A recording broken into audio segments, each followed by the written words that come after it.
In this tutorial, we're going to be talking about Quick Machine Recovery, QMR, a new feature now available in Windows 11. As soon as you install KB506-2660 build 26100.4770, this will be available to you, but it's not on by default. So installation is simple. Update your system.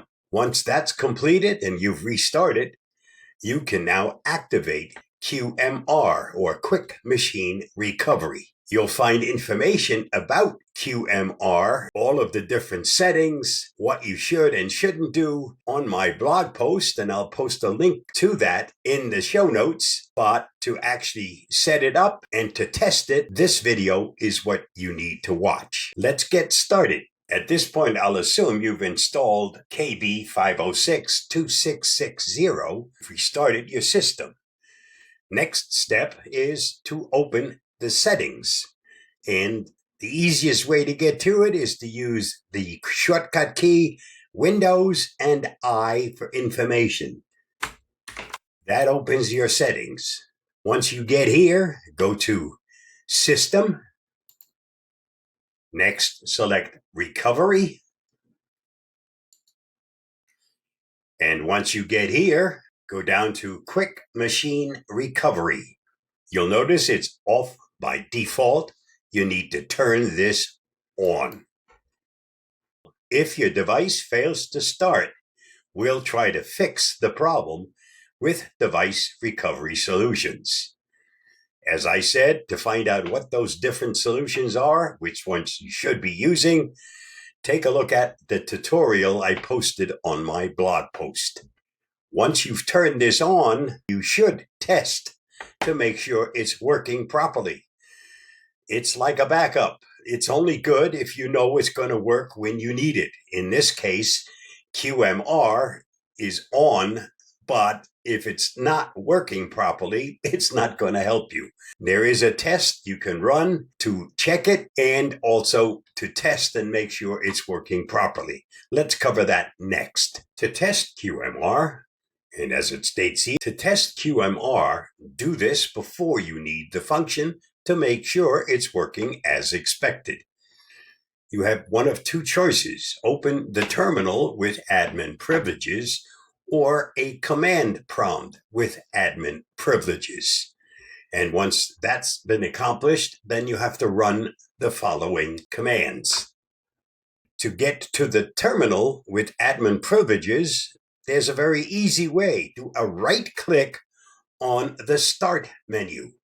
When you do that, it opens up a pull-down menu for you, and one of them is Terminal as an administrator. You select it, that will open up the terminal. To get to the command prompt with admin privileges, the easiest way is to open up the control panel. And you do that by picking an empty spot on the taskbar, doing a right click, select Task Manager. Once that opens, select Run New Task, type in CMD, and check the box that says Create this task with admin privileges. Say OK, and it'll open the command prompt. You probably agree with me that opening the terminal is much, much easier. So let's do that and get out of all of this convoluted stuff. So right click on the Start menu, select Terminal with admin privileges. You have to agree to that function.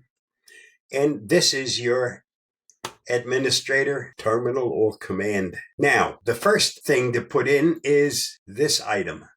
So we'll copy it. Make sure when you do the copy, you don't select anything extra, nothing before and nothing after. Once it's been selected, do the paste, which is Control and V, and then just hit Enter. Operation successful. That's what you need. Next, let's go back up here, copy the next command. Again, nothing erroneous before or after the command. Copy it, go back here, do the paste, which is Control V, and hit the Enter key. There's your confirmation. You've activated QMR. It's now been tested. It's functional. So if you wind up with a problem, this will automatically kick in, and hopefully it will fix and solve your problem. To find out all the settings within QMR, again, follow the link to my blog post where it has all the details. Stay safe, stay secure. I hope that helps. And get this thing started. You never know when you'll have a problem with your computer. Unfortunately, this particular computer crashed a couple of days ago before QMR was available. I had to do things the hard way. Stay safe, stay secure, and what are you waiting for? Hit that subscribe button, my friends.